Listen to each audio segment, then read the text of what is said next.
in New Hampshire. And we're getting ready, as you can see, for Thanksgiving, which will be in 2 days. Tomorrow is the eve of Thanksgiving. It has been estimated that there'll be 81 million travelers on Tuesday, Wednesday, Thursday over. So, Ted, we've already traveled. But I guess when we go back, we'll be in that number. How many? 81 million travelers in a country of what, 340? Yeah. That's a lot of the country moving. That's about 20% plus of the country moving. That's a big number. Around. Now, a little breakdown, 31 million by air, 32.5 million by car. The rest by feet. I don't know how else. Right. But bicycle, motorcycles, feet. That counts 62. There's a lot of millions there that are walking to grandma's house. Right. That's probably a miss. Oh, bus. There's a bus number in there too that takes it down. I've forgotten what it was. We've got to see what's left. People going by feet. Maybe they don't count them. The average price of gasoline is $30 a gallon. Oh boy, Trump would be. He'd be really angry if that were the case. 3 million a gallon. No, it's $3 a gallon for those 32 million cars, which is, I think, less than last year, Ted. $3 a gallon. The price of the dinner is, as we said before, depends on what site you go to. It ranges from 5% down to 5% up. I suspect it's where you are, what they're counting, how much you eat. If you have leftovers, which most people do, right. Well, then it might be 2 dinners. Right. So how do you do the price of the dinner? I mean, suppose you have another day of turkey and stuffing, and if you're Italian, pasta left over, then you feed the family twice with that. Yeah. Just want to get the economist all upset. Yeah. Because they have a hard. Well, do they have the turkey? The price of turkey? They have a hard enough time anyway. Yeah. Pardon me? Do they have the price of turkey? Price of turkey is also debatable. Some up, some down. There was a shortage of turkeys, having nothing to do with the economy. And I think what happened with the turkeys is like what's happening. I'm going to describe in a little while with the tariffs. A lot of the stores didn't build in that. In other words, they took a hit. Okay. No, they didn't try to get the same profit margin they had last year. A lot of the tariff situation has turned out that way. In fact, the majority of it, which we're going to explain to you in a very interesting report we have for later on how the tariffs are working. There's going to be a couple of pre-Thanksgiving storms, mostly on the West Coast. But as we get closer to Thanksgiving, they're going to start to move to the middle of the country. And the worst days are going to be Black Friday after, when people are returning. It's going to affect 40 states. Chicago seems to be headed for getting the worst of it right now, which will be 5 to 8 inches of snow. But it's also going to affect Detroit and Minneapolis and Indianapolis. I'm going to come over toward the Northeast, but I think it's not going to be as strong by then.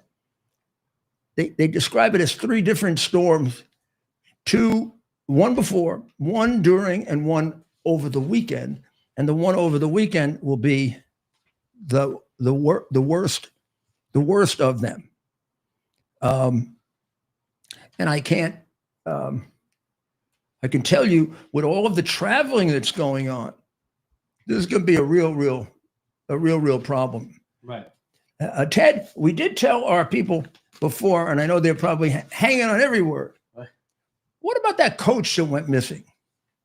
Right. A very, very surprising and disturbing development about him, right? Right. He is wanted for, well, let me get this right. So this is breaking. Because last night we were very, very careful about it. Ted had an instinct. I have to tell you, Ted had an instinct that I didn't want him to express. And this sort of starts to make the story.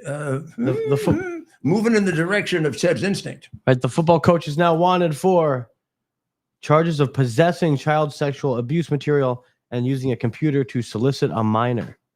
Police say Travis Turner, 46 years old, is wanted on warrants obtained Monday for 5 counts of each charge, adding that additional charges are pending as an investigation continues. They did not share details about what prompted the charges. Turner has been missing since Thursday when state police special agents from the Bureau of Criminal Investigation office were sent to his home, not to arrest him, but to talk to him as part of an investigation. As officers traveled there, they were notified that he was gone. The subsequent search nearby has included drones, dogs, and rescue teams. Well, I guess that it starts to add a very disturbing part to this, doesn't it? Yes. Child pornography. He runs away. Winning record. Nothing else going on in his life. Right. Did he know he was going to be arrested for it? Yeah. Yeah, it could be, right? Right. I mean, now you have to start taking all of these into consideration as strong possibilities. Now here's what I was going to tell you about tariffs. So you know that this whole situation with tariffs. I want to see if I have a board here in case I need it. Ted, would you get that there if you don't mind? A couple minutes. We have a guest. The tariffs have become a real surprise. You remember that there's a whole group of economists, genius economists, all kinds of prizes, Nobel prizes, toilet bowl prizes, all kinds of things. And I have to say, with due deference to just about the only, no, I shouldn't say that. One of the better newspapers in America, with all deference to the Wall Street Journal, they are maniacal on the question of tariffs. There's nothing good about him. It's terrible what he's doing to us, and the president should be drawn and quartered for it. Well, it turns out that Volkswagen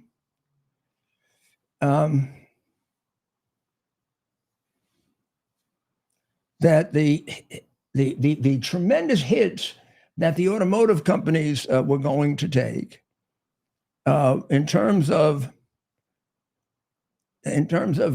being destroyed, and the American consumer, which is going to have to pay enormous amounts of money from Liberation Day on.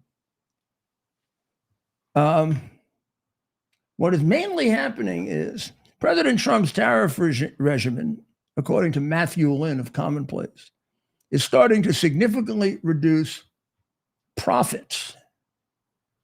But they were supposed to significantly raise prices. The companies, not to want to freeze themselves out of the very lucrative American market, have decided to eat the tariff. So it becomes revenue to the United States. You go back to Liberation Day. I mean, they were ready to draw and quarter Trump, and I think the elections had something to do with this, where the tariffs were blamed for the high prices. And by the way, the items with the high tariffs actually have gone down a little, many of them in price. So somebody's not being fair about this. And are they a tax or not? Well, Lynn concludes that they are a tax. I have a different view of it, which is not worth explaining. It's really just a legal distinction between a tax, which is a purely revenue device, and a tariff, which is a trade control price, a weapon. It's something that allows us to have fair trade. We put a tariff on because this country is being very unfair to us, and they're putting a tariff on us.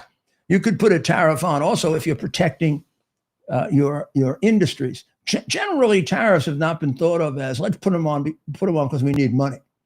They're put on for other economic, social, and national security purposes. The average tariff right now in the United States, as we speak, is 18.6%. Now, that's the highest tariff since 1933, according to Yale, their measure of tariffs.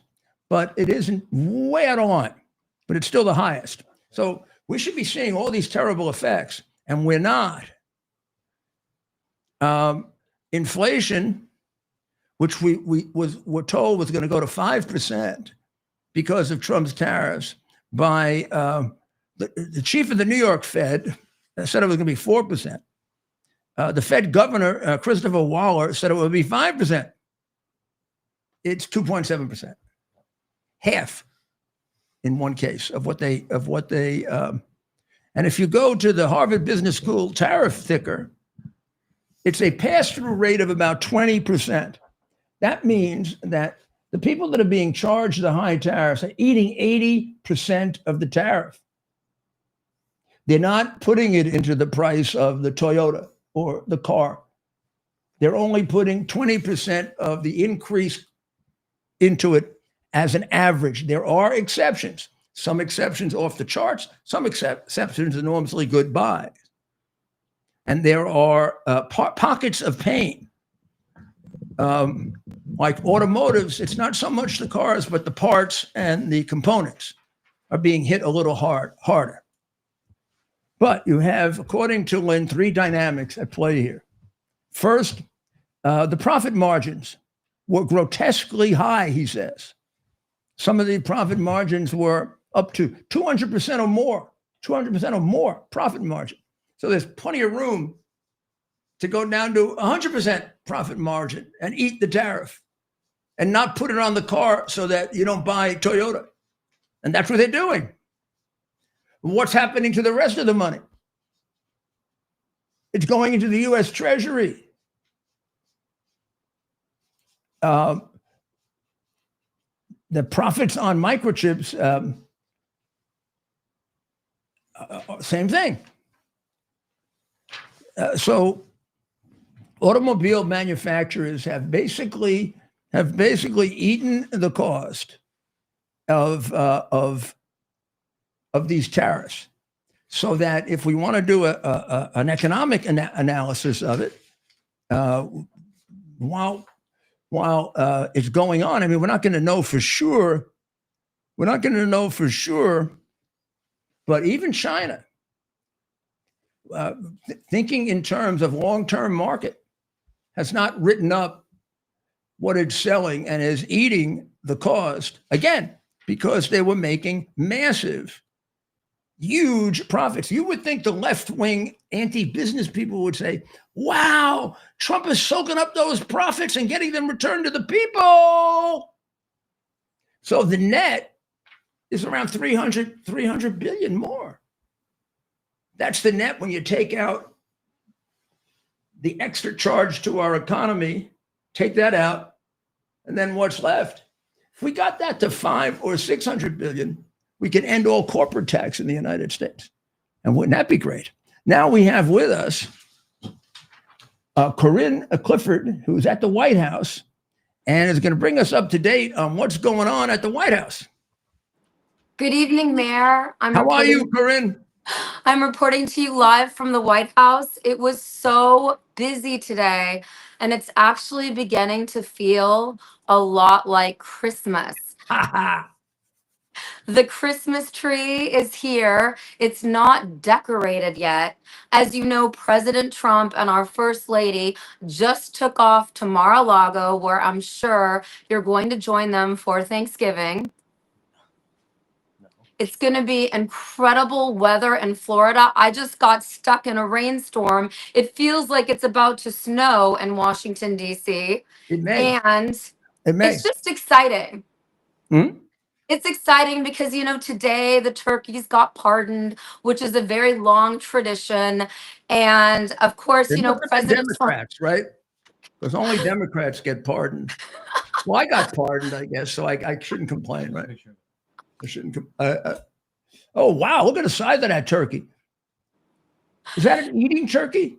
There were two huge turkeys today, and they actually came into the press briefing room and they were gobbling. Carolyn Levitt, the press secretary, her son almost touched one.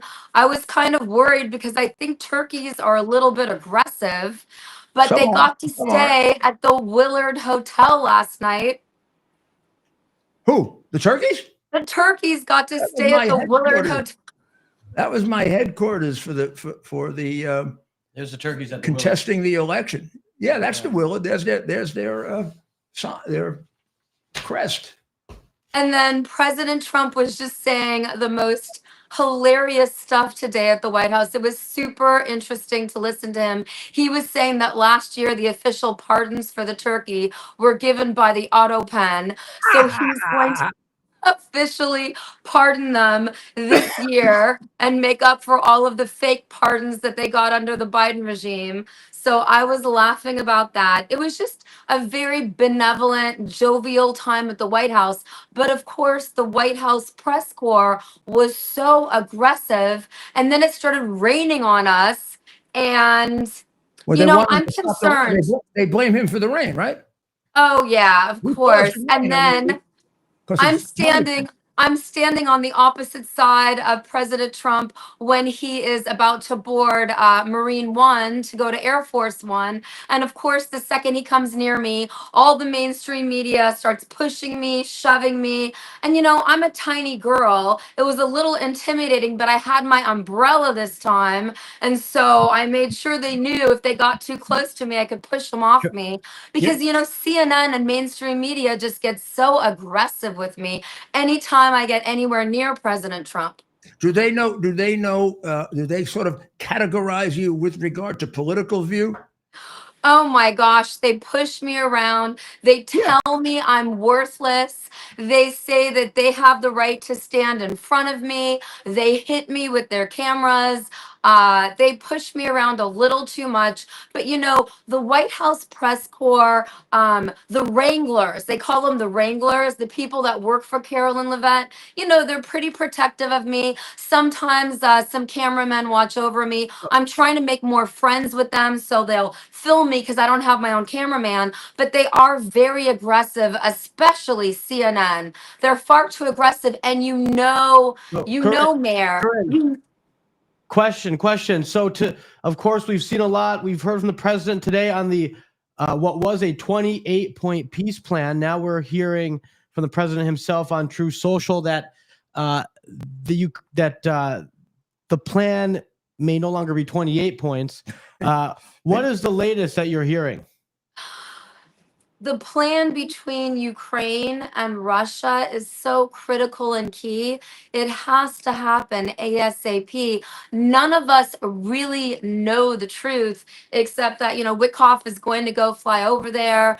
The bottom line is that, Mayor, this is so important. We have to get the European countries to stop buying oil from Russia. We have to get Zelensky to agree to every point of the peace deal that Putin will agree to. I mean, more than anyone, Mayor, how critical and key this is. This could start World War III at any second if it's not done properly. It is true. And if we make the wrong deal, it'll start World War III a couple of years from now, like World War II started. But what are you going to do for Thanksgiving? You're not going to be at the White House, I hope.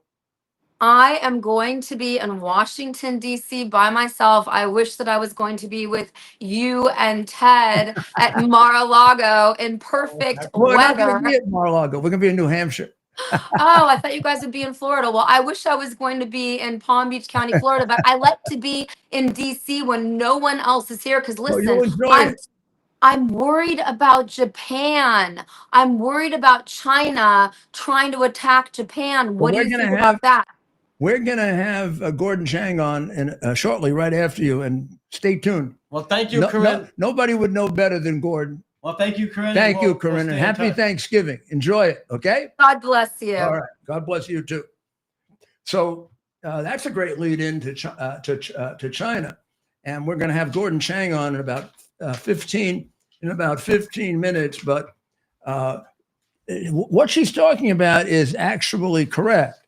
China and things have really gotten hot between China and Japan. The new president of Japan is everything she was cracked up to be and more. That's Sanae Takaichi, and Sanae is the first female prime minister of Japan. She's a right winger, she's a conservative, and she is fed up with China, pushing them around, taking islands from them, flying over their country, treating them like they're superior to Japan. Now realize China is a much bigger country. As a result, it's a much richer country. I don't know about per capita, but Japan is like one of the 4 or 5 after the United States and China, one of the 4 or 5 great powers in the world. This is not a tiny little country. It could easily have, without any difficulty other than a lot of money, and a change in attitude, one of the strongest militaries in the world. The Chinese are genetically some of the greatest warriors on the face of the earth, considerably stronger over thousands of years than the Chinese, and frighten the living daylights out of the Chinese. Now, you see Xi Jinping getting all perturbed about the Japanese. What have I been telling you for 5-6 years about the Japanese? The Chinese, I will not use the expression in their pants, but you arm the Japanese and the Chinese will go nuts, which is what they should do. The Red Chinese should go nuts. If Japan is fully armed, it will be the equivalent of the Israel of Asia. I'm not going to say they could do it alone because they got 4 or 5 years to really build up to where they should be. But they'd be, if we had been building up Japan the way we should have from the time I first recommended it, which was 12 years ago.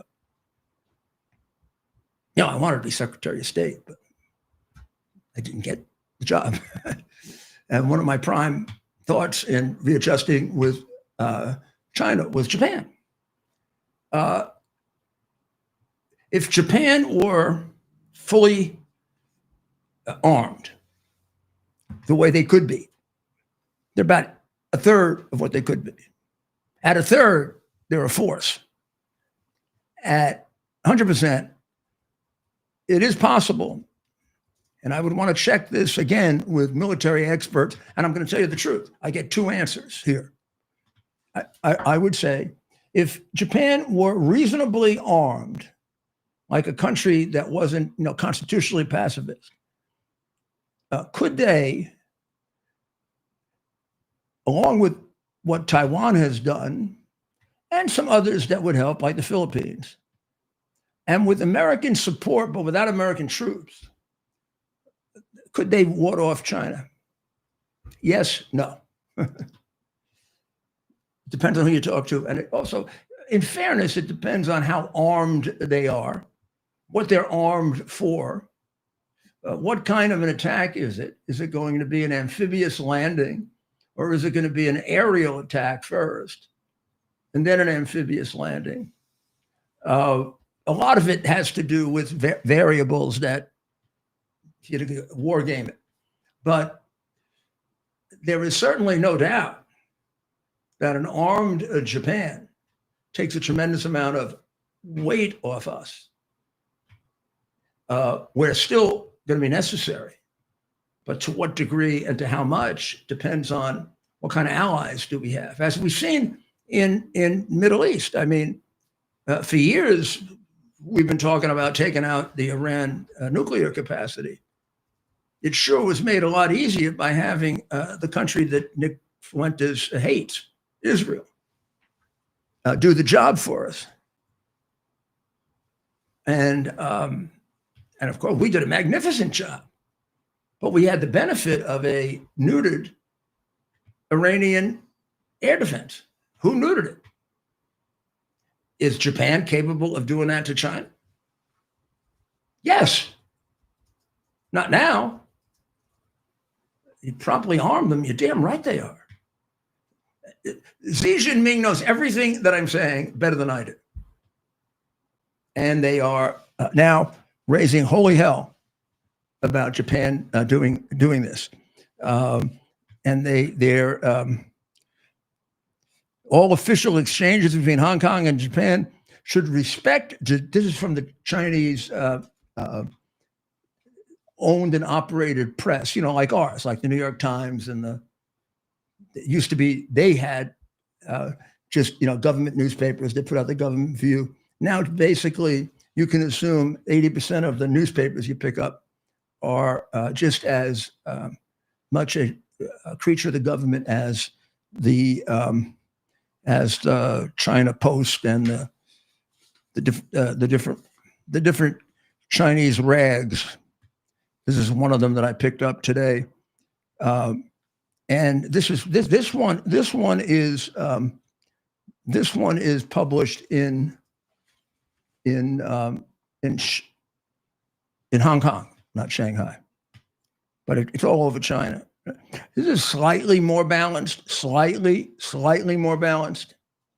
All official exchanges between Hong Kong and Japan should respect the dignity of the Chinese nation and align with the interest of Hong Kong's chief executive John Lee Kuchu has said as he questioned the effectiveness of such interreactions amid a great big diplomatic dispute between Beijing and Tokyo.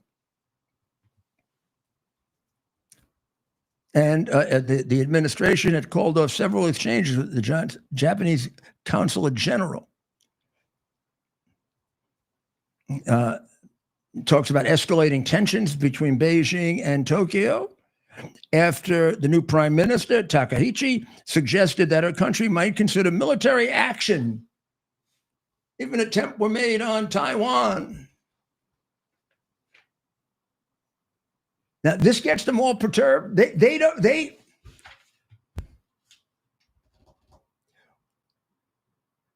Taiwan is critical to the defense of Japan. They're right in the same strait. The islands between Japan and Taiwan are disputed between China and Japan.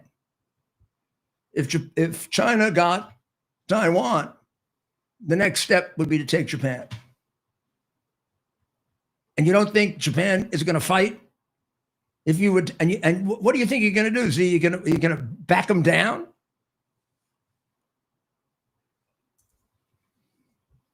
You also know that they may be smaller, but they're smarter. You look at history, the confrontations between China and Japan, that little island has outfoxed you almost every time. It's the Britain of Asia, the Great Britain of Asia. It's the little island that can control the big continent. And you get someone like this woman, Abe's student. You got a real big problem, my friend.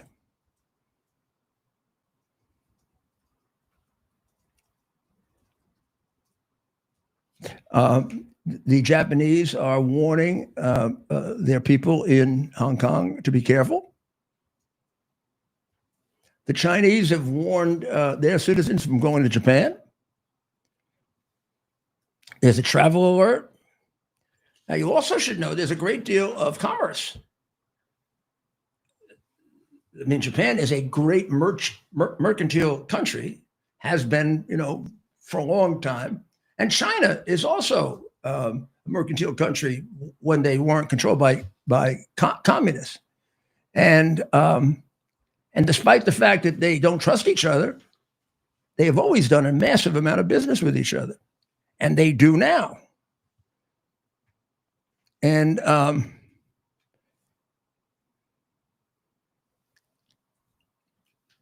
they pretty much have cut off discussions. There are some backdoor discussions going on. And Xi went out of his way to call Trump. And in the conversation, Trump stayed away from Taiwan, steered it away from Taiwan, which is what Xi wanted to talk about. And he wanted to enlist Xi in helping to end the dispute in Ukraine, I assume by putting pressure on his ally, Putin. Now, I do think there's an area where our interests do match up with Red China. I think, although Red China was supportive of the attempt to annex Ukraine and financially help Russia, and continues to financially help, not as much. You got to learn about China for sure. They don't like to back losers, and they're brutal about it. And in the big picture, negotiating over 20% of Ukraine, Putin is a loser in their eyes. Not maybe in the eyes of the rest of the world, which also have to be considered. So I think Takahachi's remark that Japan might come to the aid of Taiwan shakes the living daylights out of China. Now, I can't believe that they are naive enough not to have thought that this was building now for 10 years with all of the things that Abe has said and Trump's relationship with Abe. Of course, there was a tailing off of that under the Chinese-sponsored American President Biden.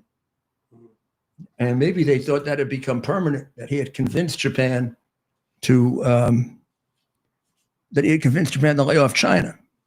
But I don't think they have enough money to bribe Japan. They had enough money to bribe Biden, but not enough to bribe Japan. Xi initiated the call to Trump. Everyone thinks because of the tensions with Tokyo. And they're trying to make sure that the U.S. remains supportive of the one China policy, which is extraordinarily ambiguous. We agree there should be one China, but we don't agree how you would bring that about. And we don't necessarily agree that Taiwan makes it two Chinas. And we don't necessarily say we're going to defend China, but we suggest we would be very, very upset if it happened. So it's all extremely ambiguous, which is terrible in foreign relations. If we learned anything from the First World War, it's when positions aren't clearly defined, it's the best way a world war can break out. But not that anybody ever bothers to consult history.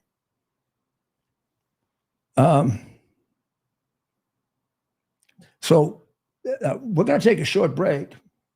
And when we come back, we should be pretty close to being able to get Gordon. Gordon's on at 8:45, Chad? Well, we'll 8:40. 8:40. Okay. So we'll take a short break right now, and we'll be right back. We'll be right back in just a minute.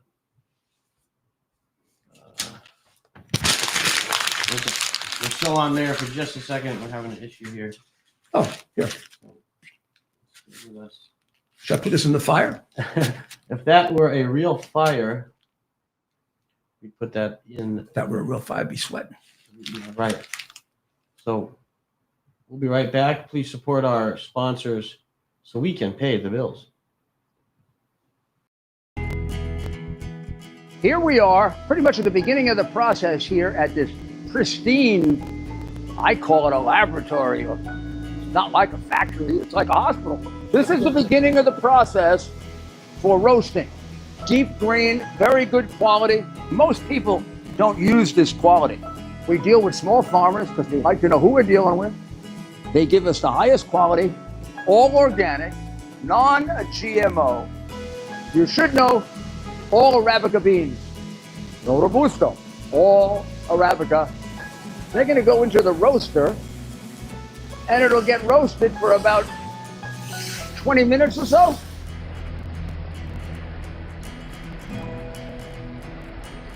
Oh my goodness, look at these. My goodness.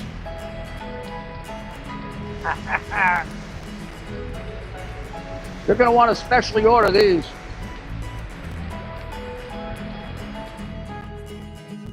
This is what goes into Rudy's coffee. U.S. Army Major Scott Smiley paid a high price serving our nation. Scott was leading his platoon in Iraq when a blast sent shrapnel through his eyes, leaving him blind and temporarily paralyzed.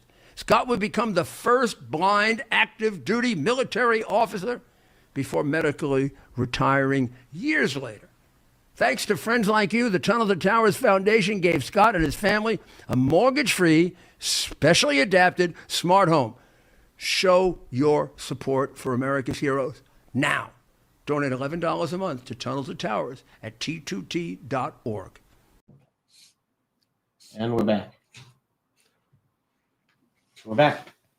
Well, this is Rudy Giuliani. I'm back with you. We're going to be joined by Gordon Chang in a moment, but the state of the agreements between the United States and China are ambiguous, but there are some clear lines. The U.S.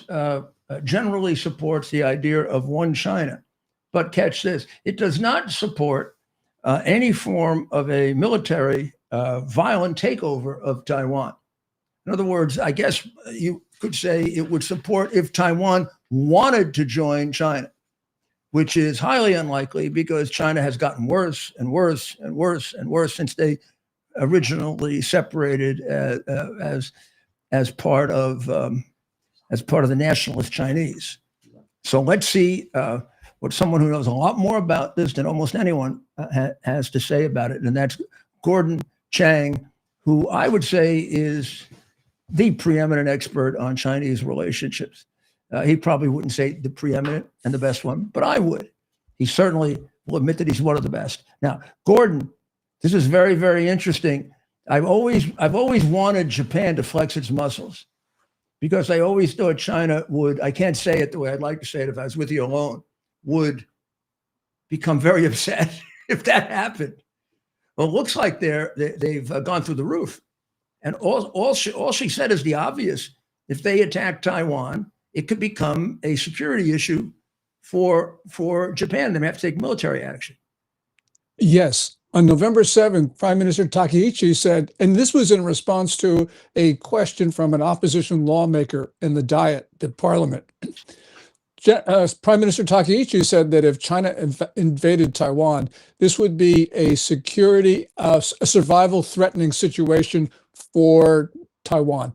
That refers to language in the 2015 National Security Law of Japan, and that would allow her to mobilize the self-defense forces, in other words, Japan's military. This is obvious because Taiwan and Japan are actually part of the same archipelago, and there is actually a Japanese island that is south of Taipei, and within 59 nautical miles of the main island of Taiwan. So they are an integrated archipelago, and obviously this would affect Japan. So the Chinese, though, it went on a bender, and right now Prime Minister Takaichi has got the better of the dispute. Now, why are they so surprised? Isn't it? I mean, when she said that, it seemed that China wouldn't like it, but China has to know that, right? Yes, and that's a great question because that really pulls into the issue of what's happening inside of the Communist Party right now. I think there's a lot of turmoil, and Xi Jinping has been challenged by his colleagues. And essentially what's happening is that Xi is trying to make sure that his position is solidified. That means he needs a confrontation, because in a confrontation, really nobody could challenge him. And so I think that Xi Jinping decided that he was going to make this much bigger than it should have been. But right now, Xi Jinping has a problem because Prime Minister Takaichi, unlike her predecessors, is really tough, and she's not going to back down. It sure seems that way. I mean, it seems like she goes even one further than her mentor, Abe. Yes, well, Prime Minister Shinzo Abe, the longest serving Japanese prime minister, and probably you knew him, he certainly was the dominant figure in Japanese politics. And he mentored a number of conservative lawmakers, including Prime Minister Takaichi. But she has been called the Thatcher of Japan. And she was called that because she's the first female Japanese prime minister. But she really deserves the title because she is the Iron Lady. She is as tough as Thatcher ever was. And she's right now in a difficult position, but she is giving the Chinese as good as she gets. And right now, Xi Jinping doesn't know what to do. Well, now, what's the likely outcome of this? I mean, have they cut off trade completely, or I mean, they do a lot of business together despite the tremendous tension. Yes, the Chinese have done a number of things. So, for instance, they've discouraged Chinese tourists from going to Japan. They've cut the number of flights between China and Japan, and they have barred the importation of Japanese seafood into China. The Japanese have taken some countermeasures of their own, but the issue is really ultimately whether they can get the prime minister to retract her words. And she's made it very clear that she's not going to. And I think that the Chinese are going to fail in that regard. And eventually the Chinese are going to have to huff and puff, but they're going to have to slink away. Their only other alternative is to invade. And I don't think that they're prepared to do that right now. No, I doubt it. And there's an awful lot of dispute about how solidly Xi Jinping is sitting on the throne. Yeah. A lot of changes, like 9 generals were removed, and hard to say what that all means. That's a great question too. And the point is that we know less about China than we did a couple of years ago because Xi Jinping has made the regime more opaque. But there are certain things that we can see. And one of them was that last month, the Ministry of Defense announced the removal of 9 senior generals and admirals. And almost all or all of them were Xi Jinping's supporters. None of them were Xi Jinping's adversaries. And that included General He Weidong, Xi Jinping's hatchet man in the military, his most important supporter in uniform. He got cut. And that means that Xi Jinping has lost some influence and maybe even control over the Chinese military. And that shows you what turmoil there is in the Chinese capital right now. And the economy? The economy is not growing at the 4.8% pace that they claim for the third quarter. I think it's about 0. There's, clearly the country's in a deflationary spiral. Deflationary spiral is inconsistent with robust growth. The economy is in so much trouble, Mr. Mayor. Well, will this affect this dispute with Japan? Can't imagine it's going to help their economy. No, it's not going to help their economy, but Xi Jinping, I think, is fighting because the economy is so bad. Right. He needs to distract senior leaders from the mistakes he's made with the economy and with other obvious important decisions that he's made. So I think the economy is one of the factors that is fueling Xi Jinping's fight with Japan right now. What are the chances that we would have a change in China? How remote is that? I wish I could tell you. It's possible. I think Xi Jinping, other people don't want to remove him. And the reason is that even though they're willing to clip his wings and take away some of his influence, they do not want to show the world the Communist Party is in this distress. So they're going to keep him on. And he's either going to be powerful or he's going to be a figurehead, but I don't think he's going to go. But I don't think he's going to get a 4th term as General Secretary of the Communist Party. 2 terms was the normal. He took a 3rd. That's when his problems began because that created a lot of opposition to him. Fascinating. And so 4th is, I think, off the table. When is that? That would be, let me see, 2027. Oh, okay. What's coming up? Well, thank you, Gordon. Always remarkable. Your knowledge and your insight on China is irreplaceable. Thank you. Well, thank you so much, Mr. Mayor. I really appreciate the opportunity to talk to you, and happy Thanksgiving. To you too. I got to ask one more question. Sure. Where can regular people go? People that are listening to us and listen to you on, where should they go to get information about China? Because so much of it is, well, I mean, it's not, in many ways, so much of it is played with, but then there's so little available also. Right. As I said, I know less about China than I did 2 years ago. What I have to do is I try to read everything. I go to X where there's a lot of information, but also mainstream media, non-mainstream media, talk to my friends, listen to rumors, and try to figure out what makes sense and what doesn't. And I have to say, I'm doing a lot more speculating than I've done in the past, and a lot more speculating than I'd like to, just because the regime is more opaque than it's been in a very long time. Well, it's interesting. You do a great job, and it's a tremendous thing. We need it very badly. Again, happy Thanksgiving, Gordon, and to the family, too. Thank you so much. Well, as a remarkable asset for the United States, and as he pointed out, but not in his own behalf, he becomes an even more important asset given how close China has become. China, for a period of time, it's always been pretty evil and pretty horrible and killing people and genocides and that sort of thing. But there was a period of time when they were much more open. Now, that isn't really open. Like, I went to China in 2007, or 2006, 2009, in that period of time. And they searched all my bags, and they tried to put a spy in with us. But it was, but you could get around and you could find out what was happening. It's much tighter now, much tighter.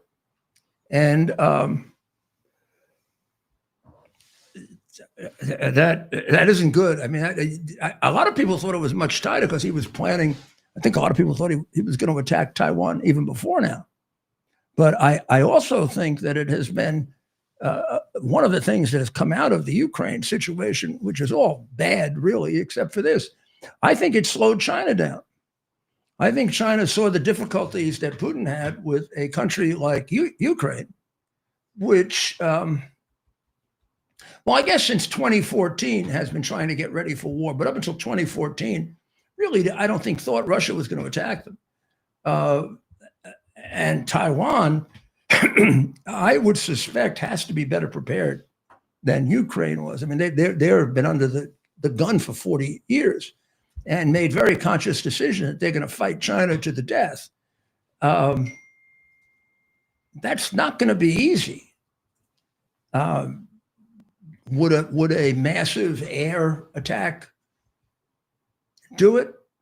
The air defenses there are pretty darn good. I don't know how much we've given them. I can't imagine they're not as well prepared as Israel was. Of course, China is a much greater adversary than any of the Arab countries.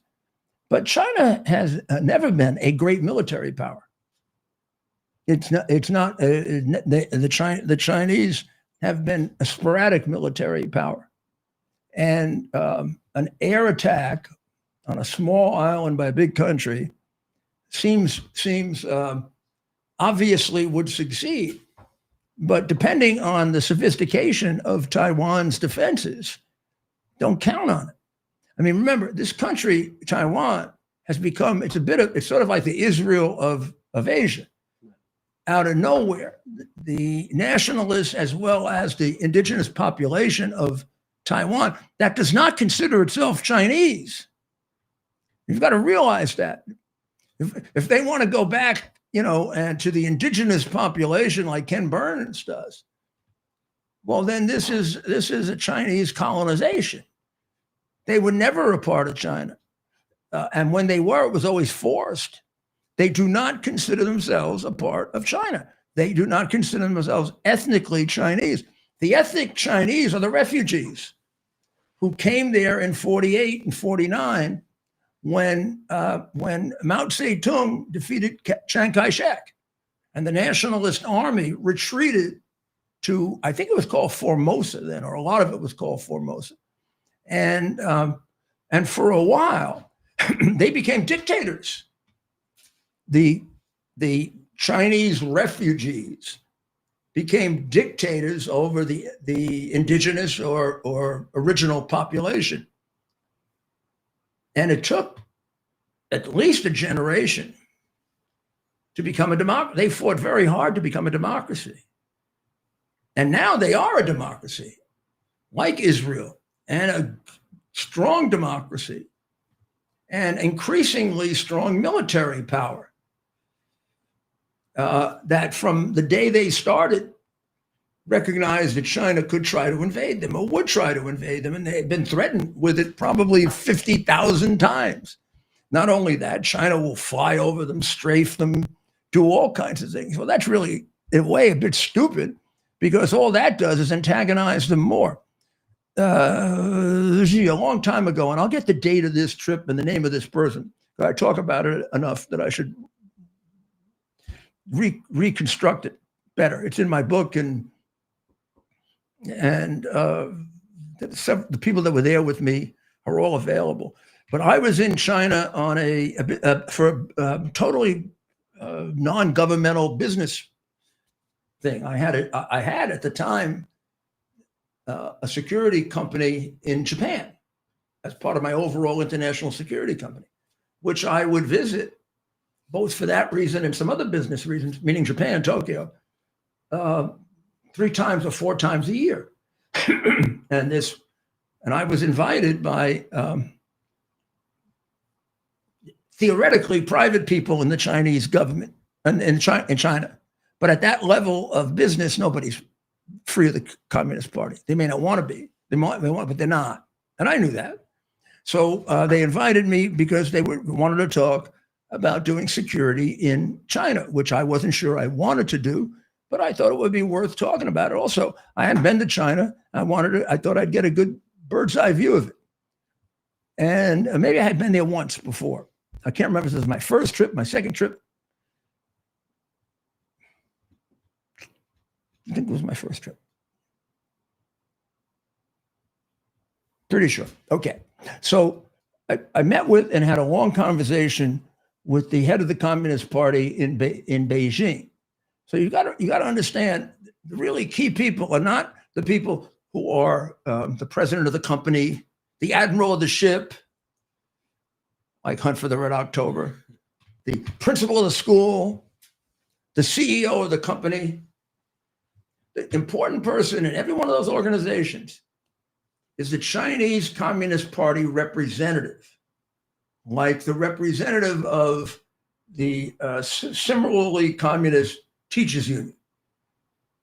The representative of the teachers union in a school is considerably more powerful than the principal. Now, this is about New York, of course, but similar corrupt cities like New York.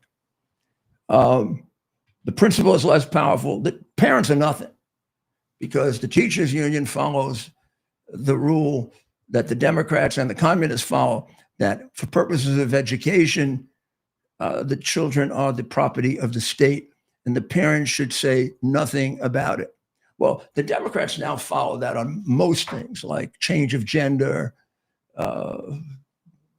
They become property of the state, as Marx dictated, as quickly as they can get them into early education, which is why I am very, very cynical about early education. I started off very much in favor of it until I realized it was just an earlier opportunity to brainwash. So we had a very long conversation, myself and the head of the Communist Party in Beijing. Cordial, friendly. I don't remember what we discussed really. Politics and business, right? And we weren't really quite at the end. We were sort of, I think we were going to be there 2 hours, and this was about the halfway point. And we, of course, had tea and whatever else. And my partner, Mike Hess, was with me. And I think John Houvain, the head of my security company, I believe was with me. Or I think it was after Bernie had left. So we get to Taiwan, and maybe we were at the conclusion, because he said to me, or at least it was translated this way. He said, Mayor, you're very friendly and very close to President Bush. We know that. You campaigned very, very hard for him. He has said very nice things about you. He repeated some of the things they picked up from the newspapers that he had said about me, not just with regard to September 11, but about me in general. And he said, I wish you would go back to the president and tell him that we could have a much closer relationship if he would understand our position on Taiwan and support our taking support completing the one China policy and taking Taiwan. And he went on and on and on, telling me the value that would be and why it would be so much better for Taiwan.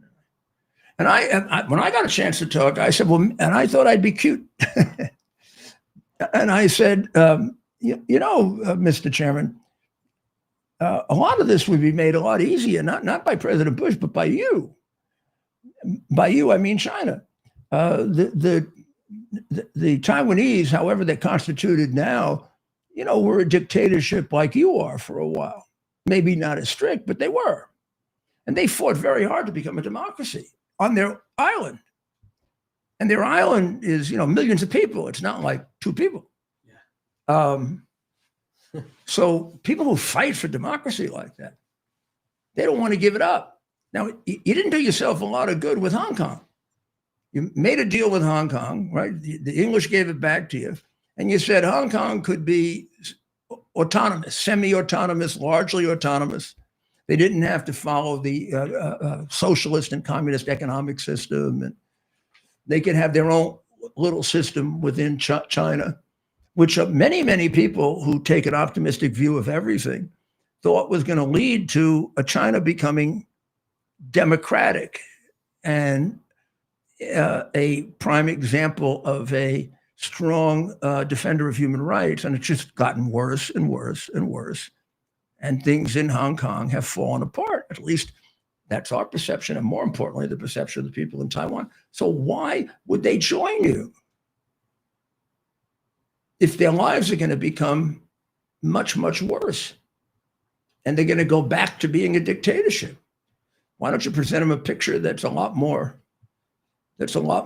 enticing, like a very, very big country that could be very rich and very powerful, moving toward what a lot of people thought you were moving toward, a constitutional democracy of some kind with very, very strong guarantees for human rights.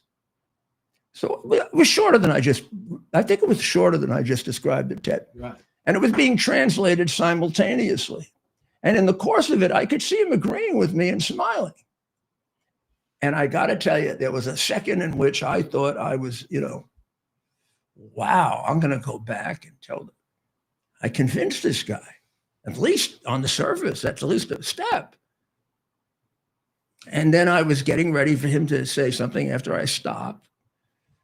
And either Mike or John, my two colleagues, leaned over and said, the translator wants to tell you something. I said, excuse me for a moment. I turned to the translator, who was worked for the American Embassy. He said, Mr. Mayor, I know you look a little confused by his smiling, but his translator did not translate it correctly. It's not going to even go on the record correctly. It sounds like you told them you would bring the issue to President Bush. And you thought that there was a way to persuade. He changed the meaning completely of what you said. That's why he's smiling. I said, well, then let's correct it. You remember what I said? He said, yeah, I have it written down here. Would you read it to him in proper Chinese? I said, you sure? That's how I called him. I said, you heard this? And they said, yeah. They said, sure, yeah. I mean, we're just simple Americans, right? We can say what we think. Mm-hmm. Unless Biden is president. We can say what we think. So he told them pretty much what I said, that you guys frightened out of Taiwan because you're a dictatorship. Maybe if you became a democracy, they'd feel differently. Somewhere along the way, he got what I said. Face changed, didn't lose his temper, didn't become unprofessional. Stood up. I stood up. He shook my hand and said, Mayor Giuliani, it's been a great pleasure, something like that, meeting with you. We have great respect for what you did in New York. We'd love sometime to have you explain that to us. And your handling of 9/11. You're a special person in China. But I think our meeting has now ended. Thank you. We walked out. And the head of my security said, Mayor, we are on our own. They ain't going to help us with nothing now. And we don't even know how to get to the airport. So that was mid first decade of the century, around there, maybe a little later than that, maybe 2009 or something like that. No, Bush was still president, 2006, 2007. So that's China. And I have a very, very clear, very precise, and not going to change view of communism. I get it. I understand it. I've dealt with it both academically and in government and in business. And it's brutal. It's vicious. It's atheistic. It has no regard for human life. The goal of the Communist Party supersedes human life by a lot, which is why Putin just throws human beings at it. And so do the Chinese, like in Korea, they did that. Bodies, bodies, bodies. You kind of get it with the Chinese. They are not part of a humanistic tradition like we are, going back to the Jews and the Greeks, where the value of human life is paramount. And then their traditions as Chinese, which was a pretty well defined and pretty beautiful culture, were completely destroyed by communism. The Cultural Revolution, although it did a lot of other things, also denotes Marx and Engels' view that you have to destroy the culture of a country in order to make it communist. They can't go back to their Russian traditions or their Chinese traditions or their American traditions, which is what they're trying to do to America, right? And you got to get rid of their heroes, their literature. You got to demean them. You got to humiliate them, like the Obama apology tour, which he probably learned in communist school when he was no doubt trained in Marxism. So this can be a very interesting transition going on right now with Xi. Less power. That can be good and bad. Pressured now by Japan. It's going to depend to a large extent on us and what we have to say about Japan's rearming and how much we help them. And I did forget to ask Gordon, and we'll do it next time, or maybe I'll call him and get the answer. What is the state of the Japanese military now? And I can tell you it's much stronger than you think. There is a law in Japan that you can't, notice how he mentioned they would consider it a defensive war if they hit Taiwan, because it'd be part of the same archipelago that Japan has always claimed.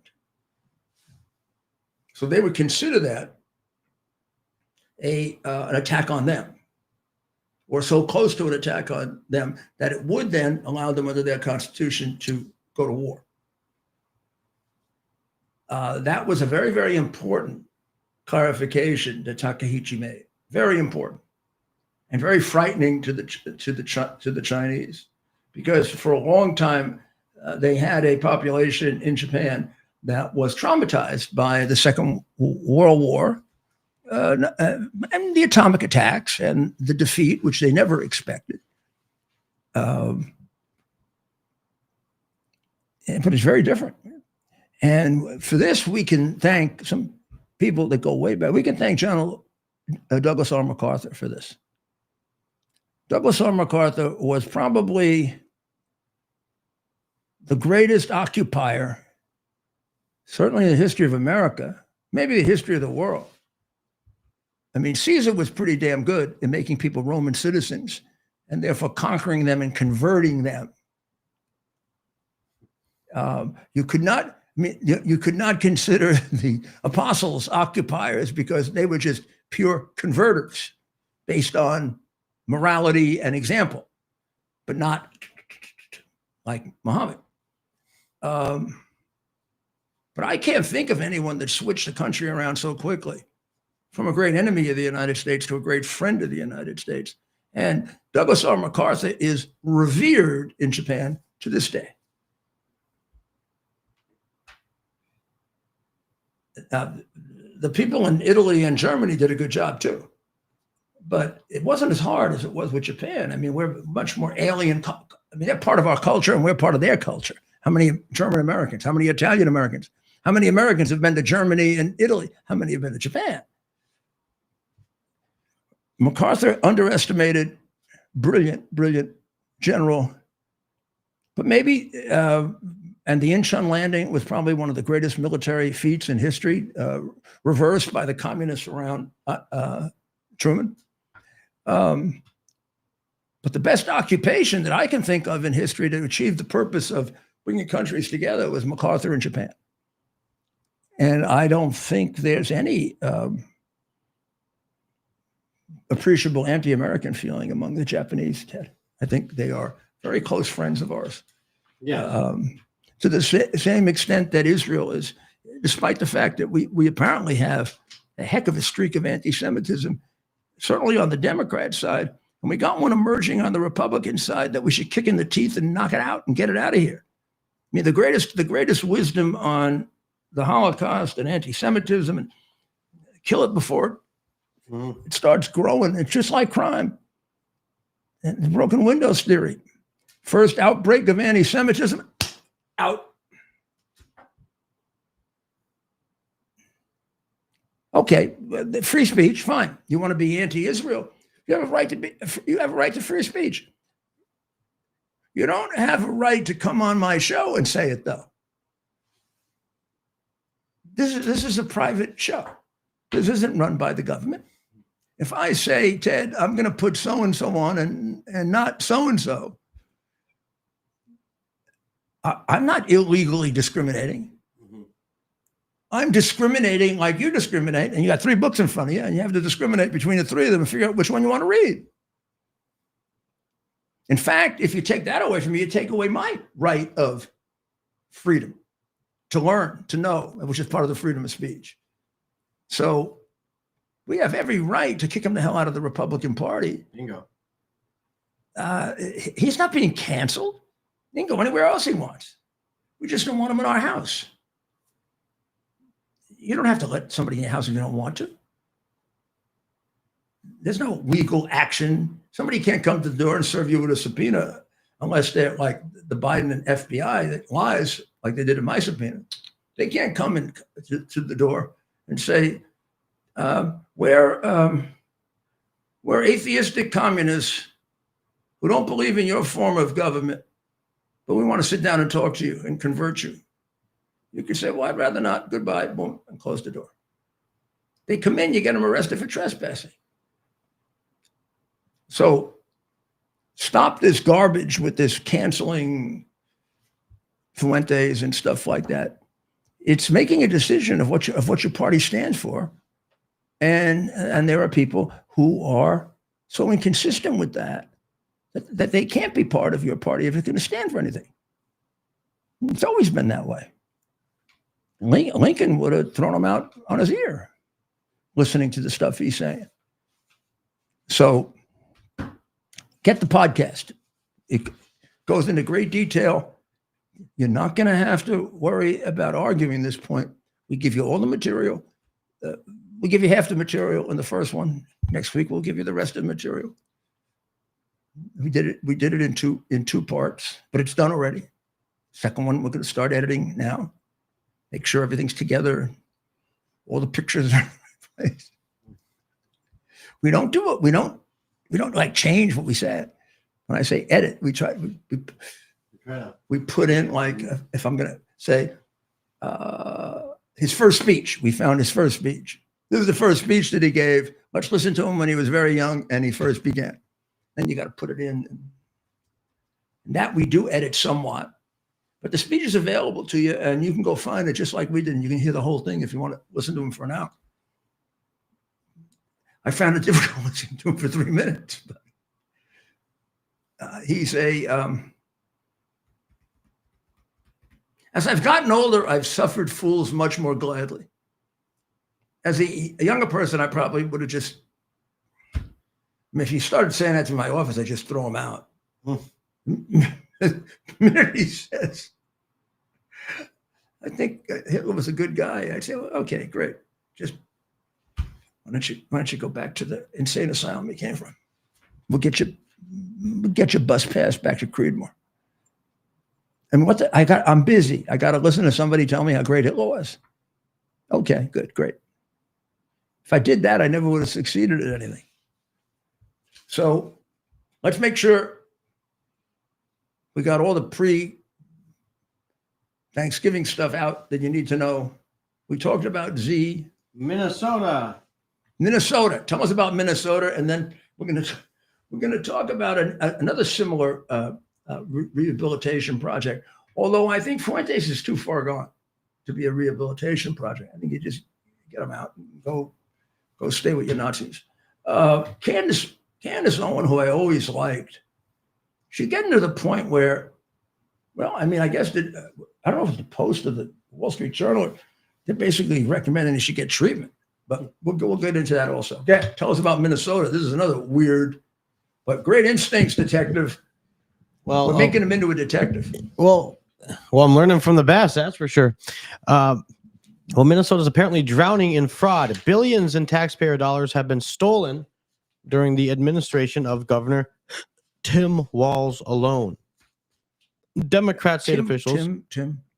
Oh, Tampon Tim. AKA Tampon Tim. We haven't talked about I'm sorry, I'm a former I deal in AKAs.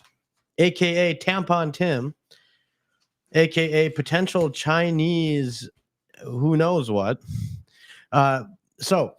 Democrat state officials overseeing one of the most generous welfare regimes in the country seem to be asleep at the switch. In many cases, the fraud has allegedly been perpetrated by members of Minnesota's sizable Somali community. Federal counterterrorism sources confirm that millions of dollars in stolen funds. Isn't that the congresswoman? She's still married to her brother. Has that ever been truly litigated? Do we know? Because there's got to be some problems with that. I'm only being a wise guy. Right? Yeah. The allegation is that she got herself into this country by being married to a brother who was either a resident or a citizen or something. The question is, I guess that's like a loaded question that'd be objected to in court. It assumes she was married to her brother. I guess we don't know that for sure, right? Is that what you're telling me? We don't know for sure, But in any event, she's there. She's Somali. She's very upset with how unfair Trump has been to the Somali people. But meanwhile, Tampon Red China Tim has been funneling a great deal of money to the group in Somalia that's aligned to Al-Qaeda. That's right. Federal counterterrorism sources confirm that millions of dollars in stolen funds have been sent back to Somalia, where they ultimately land in the hands of the Al-Qaeda-linked terrorist group Al-Shabaab. As one confidential source told the New York Post, quote, the largest funder of Al-Shabaab terrorism is the Minnesota taxpayer. Nice. Now, how on earth? I would say Tampon Tim probably learned that when he spent so much time in China. There's no possibility that here's the way I put it to be fair. The facts are that Tampon Tim, from the time he got out of college, spent an inordinate amount of time in China teaching there. Go back every summer and teach there. He'd bring 50 or so American kids there. Shame on him. And China just wouldn't let him come back unless he was teaching communist dogma. I'm sorry. You got to know China. They watch everything you do. They've got everything wired. as long as 20 years ago when I went there, I brought burner phones there. And in my security company, I found security devices that people can use in China so that they can give themselves a chance of avoiding having everything taken from them. China, not the only country that does it, but it's probably one of the most intrusive and one of the best at it for a very big country. You know, if they do that in North Korea, that's pretty damn easy. It's a tiny place. But China's gigantic, and I don't know that they cover everything, but they sure cover Beijing. And they even fail simple intelligence agent tests, like we put some very thin sewing material down in our bags, and we put slightly larger things in certain places and took a picture of it. Right. When we came back, it was all moved around. Wasn't a lot of wind. Right. Every night they go through it to see, could they come up with anything? Myself, my colleagues, and my security. That's China. Right. Yeah, I mean, you've experienced it. So, what are we going to do about Minnesota? This was authorized by Tampon. So that's the next question. How much of this fraud did these Democrat state officials know about? Did Elon Omar? Yeah, or her brother. They must know. If they're a part of this community, they must know what's going on. She's sort of the leader of the community. Well, she's the biggest mouth in the Somali community, that's for sure. So she must know what's going on. Everything she says, that she seems like she is as sympathetic with Islamic terrorism and murder as the new mayor of New York. So is she going to? So where do her allegiances lie? Is she going to protect? I don't have much doubt about it, but I'm not sure I'm allowed to say it. Well, yeah. Is she going to protect the members of the Somali community in Minnesota? Or is she going to protect the Minnesota taxpayer and the American taxpayer whose money is now? So this is a chance for her to demonstrate, she wants to call people, whatever this word is, xenophobic or whatever else she claims when they question her allegiance. Here is a chance for her to. People don't know what xenophobic means, but they know what anti-Semitic means. She's losing that one. Right. I didn't know what xenophobic meant until I got called and I had to look it up. Well, let's see if she spearheads efforts to uncover this fraud and to call on the Somali community to straighten up its act, or get the hell out of the country if you're not a citizen and you're stealing from taxpayers. If you happen to be a citizen and you're stealing, you should be in jail. If you're not a citizen, why are you still here? There could be a lot of reasons you have to be in jail. The Democrats seem to get away with all of them. Well, I want to show you this. So I don't want to look like I'm picking on her, but I'm trying to give her a little help here. That's the New York Post head lead editorial. I don't know if you've been following it. I've been half following and half not, because I have my own suspicion as to what the heck is going on here. But she's been in this tremendous battle since Charlie Kirk died. First, she tried to make it look like Israel did it. Now she's doing subtle suggestions that Turning Point killed their leader, and she's gone in as far as she would deny it, but other people interpreting her as giving the impression that Mrs. Kirk was involved in it. And then a lot of other crazy things, Ted. Yeah. And when you listen to it, within about 3 minutes, you start to say, "This is like one floor of the cuckoo's nest." Right. Boop, pop, boom. So the New York Post. Can someone who cares about Candace Owens please get her to a psychiatrist? There are a lot in New York, by the way. They charge a lot. You'll find a good one. There's some really bad ones and some really good ones. But I was thinking maybe it would be better. Well, no. We got to do a psychiatrist. Then again, the millions of viewers who lap up her crazed content could probably use a head check too. In a ex post Saturday, Owens claimed, quote, a high-ranking employee of the French government had warned her that President Emmanuel Macron and First Lady Brigitte Macron have executed upon and paid for her assassination. The kill squad includes at least, of course, one Israeli.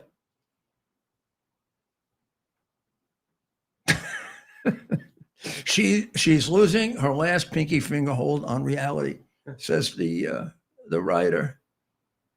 These paranoid delusions of grandeur are no surprise to anyone who's paid the slightest attention to Owens.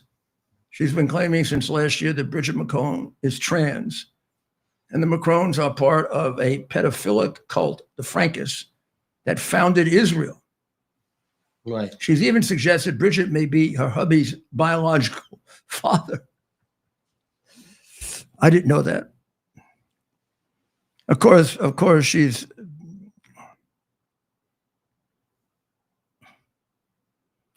has 5.6 million subscribers. She has 7.4 million followers.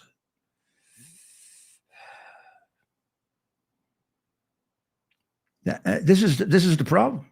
Now, is there something wrong with her, as they suggest, or are they suggesting that sarcastically, or is this just pure greed? And you just say what you know is going to bring you 5 million followers. Every click boosts Owens' profile, puts money in her pocket, and puts her into the feeds of equally unhinged viewers who do not buy what she's selling. The algorithms that decide what content gets attention reward the salacious and reward the spreading of delusional thinking. Wow, that's dangerous, isn't it? I mean, with much less available to them, the Nazis were able to turn Germany that way, right? They didn't have these devices. Right. So again, I am at the point where I haven't paid much attention to this, and I didn't take them seriously. I'm at the point where this is becoming very serious. Yes. And I'm not going to say we're getting on top of it right away. We probably should have gotten on top of it 5 years ago. But it's still not fomented into a gigantic. It's time to cut this cancer out. And I don't mean any physical harm to them or anything like that. That would be just the opposite of that. What I mean is responding with powerful arguments and facts and with the truth. But the truth is only worth it if it gets to somebody, right? It's like the tree falling in the forest. The tree could fall, but you don't know. And they do a very, very good job of creating false narratives. Now, the left wing has much more of this than the right wing has. But we stand for a lot different things than they do. And we shouldn't have it at all. Right. I mean, the left wing for the longest time has been a patsy of the Communist Party. So it's not unusual that they would engage in these kinds of lies. But we haven't. I mean, we're direct descendants of Abraham Lincoln. Sure, we've had like fascist movements that tried to get close to us, but they didn't. The original America Firsters, which were pro-Hitler people, they were not a legitimate part of the Republican Party either. In those days, they had a moderate and a right wing, but they weren't a big supporters of either Taft, who was on the right wing, or Dewey, who was on the left or the moderate wing. Both of them were equally shocked at the America Firsters like Lindbergh and Father Coughlin, and who would preach anti-Semitism and love of Hitler. Right. Strange, strangest thing I always thought, and I think it was a lack of knowledge that America First was taken as it's a beautiful idea. And of course, I believe in America First, but it does have a history to it, which is very anti-America First, which is what these dictator types, fascist or communist, do. They change language they change the meaning of a word and flip it around as a method of propaganda. Nigeria, which I guess there's been the president originally was very, very upset about the killing of Christians there. Then there was a big back surge trying to say that, well, they really weren't Christians that were being killed. This was a dispute between cowhands. This was guys fighting over range territory. Well, I don't know how many cows were in the Catholic school where 276 high school students were abducted. St. Mary's Catholic School in central Niger State was not exactly a dispute over where your cow should be.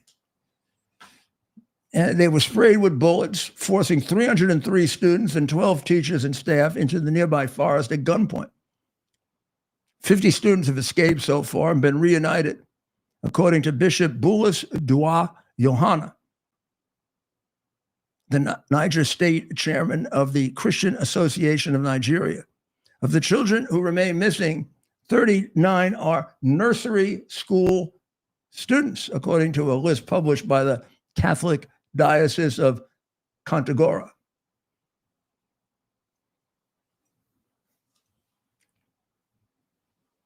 Even for Nigeria, Africa's most populous nation, the St. Mary's abduction was large. It has become all too familiar. Since 2014, there have been at least 17 cases of mass abductions, in which at least 1,700 children were seized from their school by gunmen.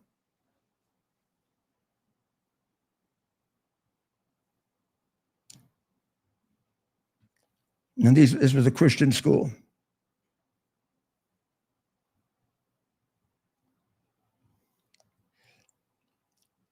Sometimes the attacks are carried out by extremist groups such as Boko Haram in the country's northeast. In the northwest, it's done for ransom. In the country's central region, Christian farmers have been battling with a tribe of largely Muslim cattle herdsmen for years over dwindling natural resources. The end result of all these conflicts is the widespread killing and abduction of Christian and Muslim civilians. So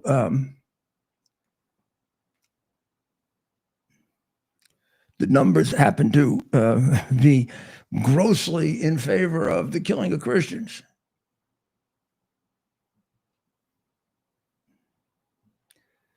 This is former President Adewale Adebayo, who's going to run for president. What is happening in Nigeria is that Christians are being killed. It is true that non-Christians are being killed, but the emphasis is on Christians. Somehow we can't stand it. And the president has said he's going to send troops there. I don't know that he's got to send troops there. I think he's just got to use economic sanctions on them, and they'll go with it.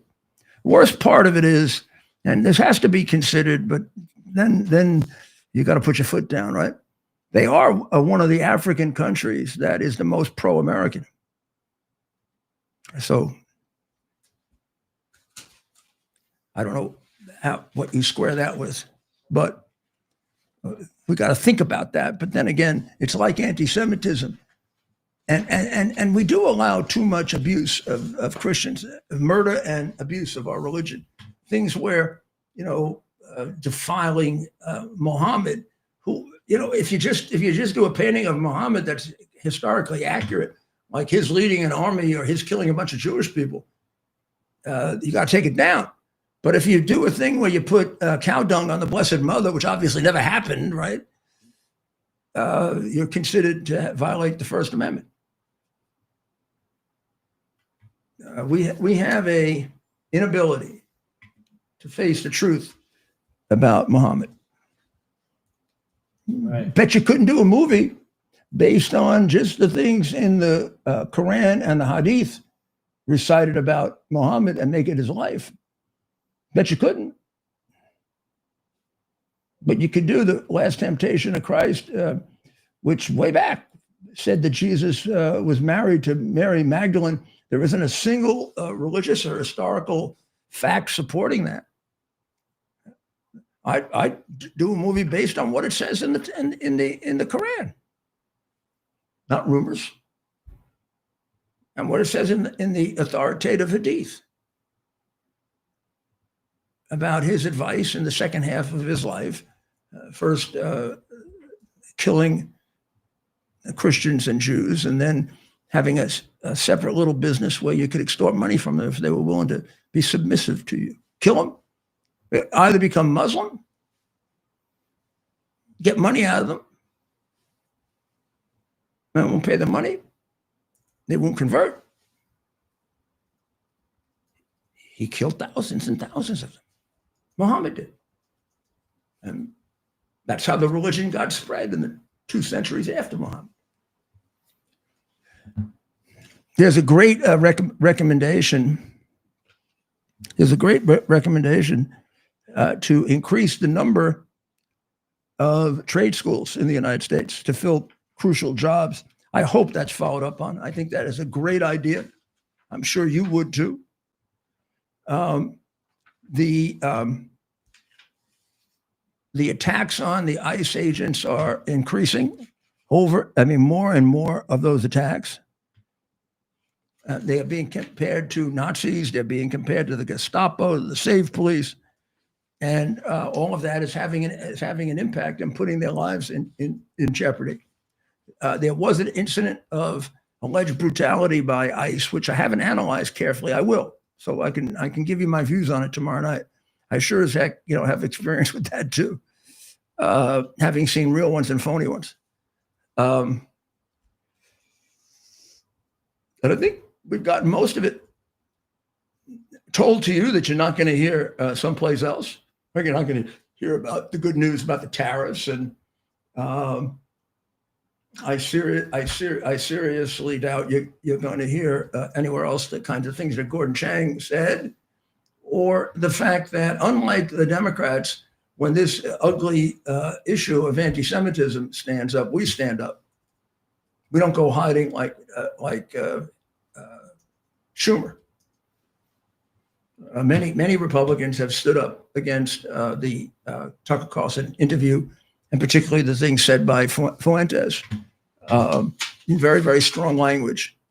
Arthur Hanson Davis, Mark Levin, Sean Hannity, just about everybody on Newsmax that comments.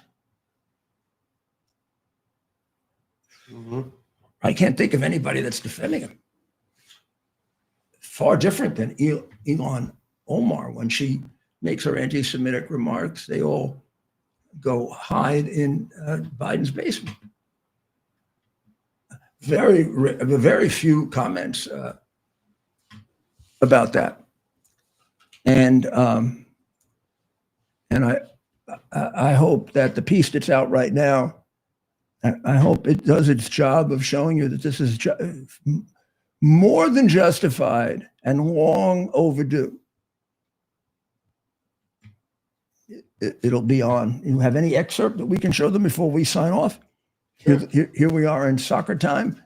Show them an excerpt from the first part. Second part will be out either right after Thanksgiving or right into the next week. We'll see. We'll play a little excerpt here. I just gotta find a good spot here. This is the mayor. I wonder when the White House Christmas tree lighting is. Yeah, we should. Or depriving a whole group of people of sustenance so they die, or you name it. I mean, some horrible, immoral, amoral, universally accepted crime against humanity, which of course we allow communist countries to do. We allow China to do. We allow Iran to, but we don't permit that. And we've never, and this is the reason we're not part of their organizations like the International Court of Justice, and which have double standards,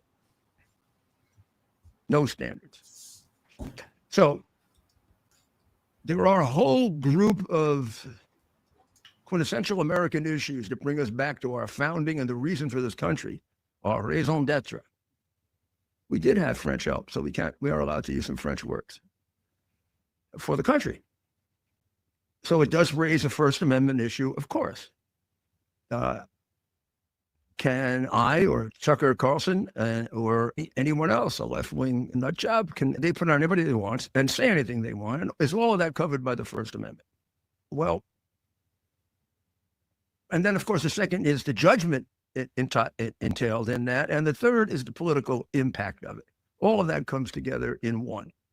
And I think the best way to do that is to, let me see if I can, the best job I can of giving you something that you can use, something that will help educate you on the background of this, things that possibly you haven't seen before, things that my friend Tucker didn't give you on that podcast, which may be the worst thing that he did, because I don't know that he did things as terrible as he's being charged with. Remember, my Common Sense podcast is based on proving it to you. So, for example, I did a trial of Biden over 4 or 5 podcasts in which we called witnesses and had you decide if they were telling the truth or not. Showed you exhibits, some video and audio. Don't want you just to trust me. I want you to test me. I think on the major themes I'm right, but I make mistakes on the minor ones. I don't know, maybe I make them on the major ones too. I don't think so. So let's get started.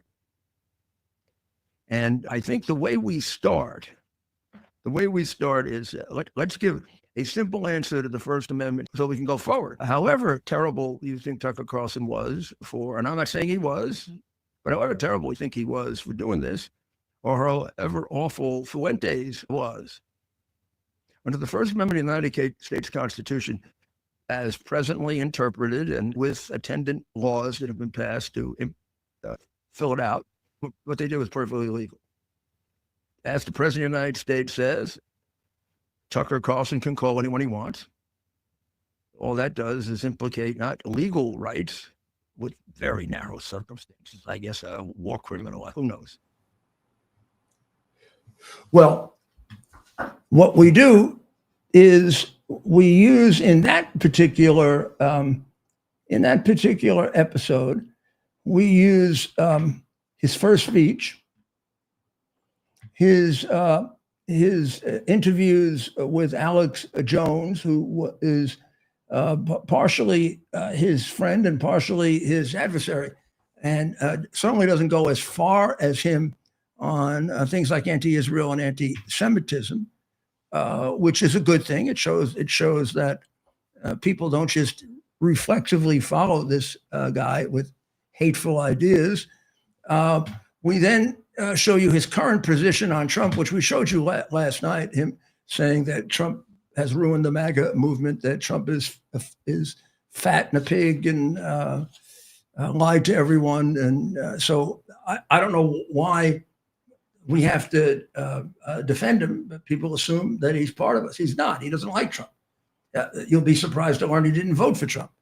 And then we show him expressing his viewpoints to a group of impressionable kids, which give a completely distorted, ignorant, extremely ignorant, ahistorical version of the Second World War and how good Hitler is.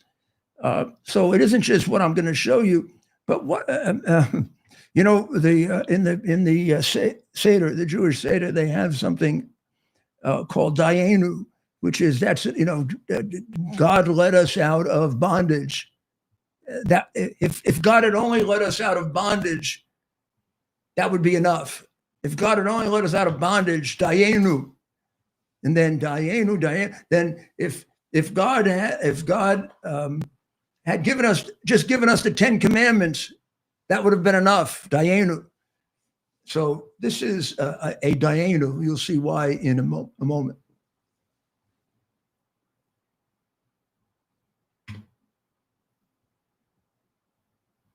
on while we play this?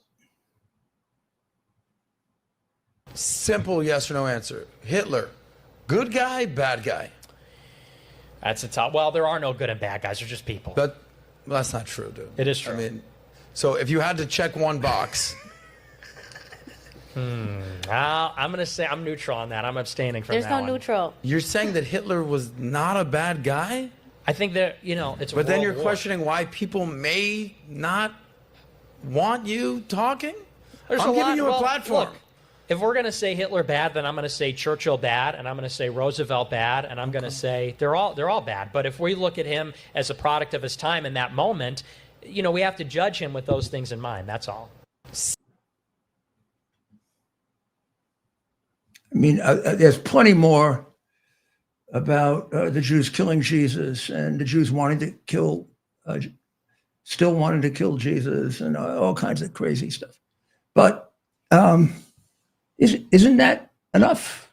If he had only said Hitler is a good guy, Dayenu, and Churchill and Roosevelt are bad guys. If he had only said that, Dayenu. If he had only said that the English and the French started World War II, not the Germans, wouldn't that be enough to prove he shouldn't be part of your group? You want him to be part of your club? I mean, if you agree with that stuff, you do. If you see that stuff as not just untrue, but extraordinarily incendiary. And when you see him with the young kids, you'll see that he makes an impression on them because they're not educated. They don't have the education that I have or many of you have. I mean, I saw the source documents because I handled 2 Nazi deportations. When I think of that, it gets me, when I think of, oh gosh, it goes back 30 of sitting in that library and going through the pictures and the witnesses who watched exterminations like Muhammad did 1,000 years later of Jewish people. So this is important. It's important that America wipe this out immediately. And let's start with the Republican Party wiping it out. I think we're doing it. But it's not being paid attention to. So get yourself this. You can chop it up, take little clips out of it. We'll even put some out and just shove it in people's faces. I have absolutely no reservation saying this man doesn't have any part, shouldn't have any part of any American organization. This is not, by the definition of our first Republican president, an American. He doesn't believe in the core values of this country. That's what makes an American. We're not one religion. We're not one language. We're not one ethnic group. We're not one of anything. You know what we are? We're believers in freedom, the value of life, the group of values enshrined in our first 10 amendments and in our Constitution and in our Declaration of Independence. We're zealots about that. And as Abraham Lincoln said, if you just arrived here today and you believe that much stronger than somebody who's a descendant of someone from the Mayflower, you're a better American. Thank you, Abe. And thank you for this party. Let's keep it.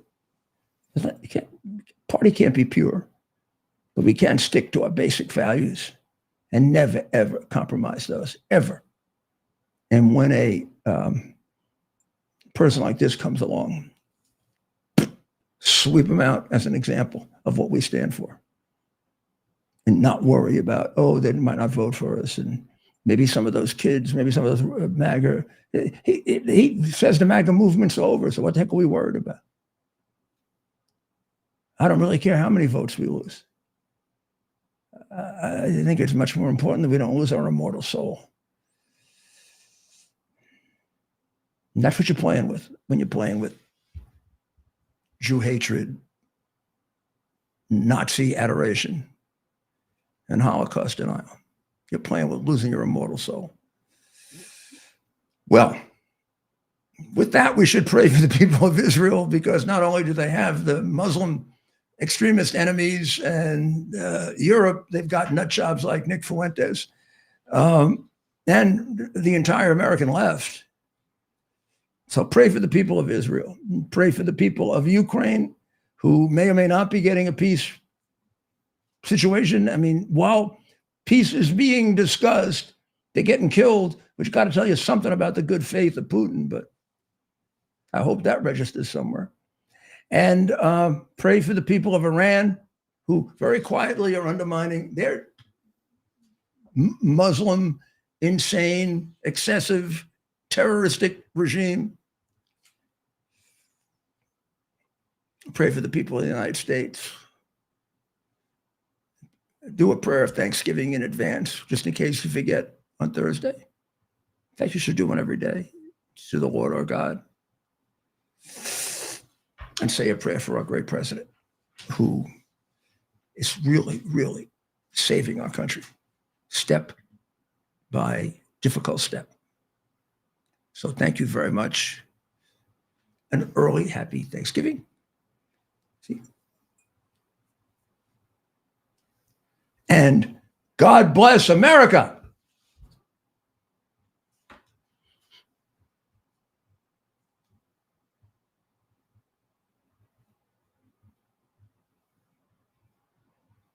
U.S. Army Major Scott Smiley paid a high price serving our nation. Scott was leading his platoon in Iraq when a blast sent shrapnel through his eyes, leaving him blind and temporarily paralyzed. Scott would become the first blind active duty military officer before medically retiring years later. Thanks to friends like you, the Tunnel to Towers Foundation gave Scott and his family a mortgage-free, specially adapted smart home. Show your support for America's heroes now. Donate $11 a month to Tunnel to Towers at T2T.org. It's our purpose to bring to bear the principle of common sense and rational discussion to the issues of our day. America was created at a time of great turmoil, tremendous disagreements, anger, hatred. There was a book written in 1776 that guided much of the discipline of thinking that brought to us the discovery of our freedoms, of our God-given freedoms. It was Thomas Paine's Common Sense, written in 1776, one of the first American bestsellers, in which Thomas Paine explained, by rational principles, the reason why these small colonies felt the necessity to separate from the Kingdom of Great Britain and the King of England. He explained their inherent desire for liberty, for freedom, freedom of religion, freedom of speech, the ability to select the people who govern them. And he explained it in ways that were understandable to all the people, not just the elite. Because the desire for freedom is universal. The desire for freedom adheres in the human mind, and it is part of the human soul. This is exactly the time we should consult our history. Look at what we've done in the past and see if we can't use it to help us now. We understand that our founders created the greatest country in the history of the world, the greatest democracy, the freest country, a country that has taken more people out of poverty than any country ever. All of us are so fortunate to be Americans.